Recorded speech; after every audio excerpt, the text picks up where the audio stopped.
So I can still go to quick layout.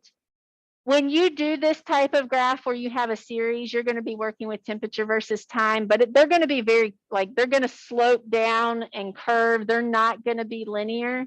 So I'm just going to choose the regular chart type here.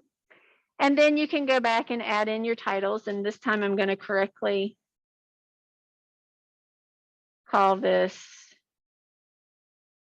temperature on the y-axis, which I did before, but now I have my table that matches correctly. Again, insert, I'm sorry, home, go to font, superscript, and down here I can say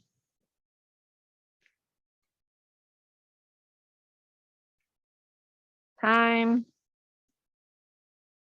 And then you can start playing with the axes and tick marks again. So double clicking. Now it didn't open nicely because I was already in a chart element. So how do you get to those numbers? Well, you double click and then you just kind of go through all these options as needed. But the bars generally take you to the numbers, but they're not expanded. Okay, so under the bars are where you can do the numbers and tick marks. So I'm going from 0 to 50. That's fine. My major's 10. Maybe I just want to do my minor is 5. And then turn on some tick marks.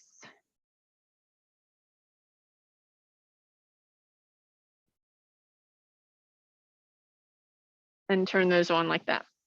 Okay, so those are your basic options. Your title is usually Y versus X, and I'm just typing this here as a visual. Your Y variable gets listed first because it's how it varies over this X axis.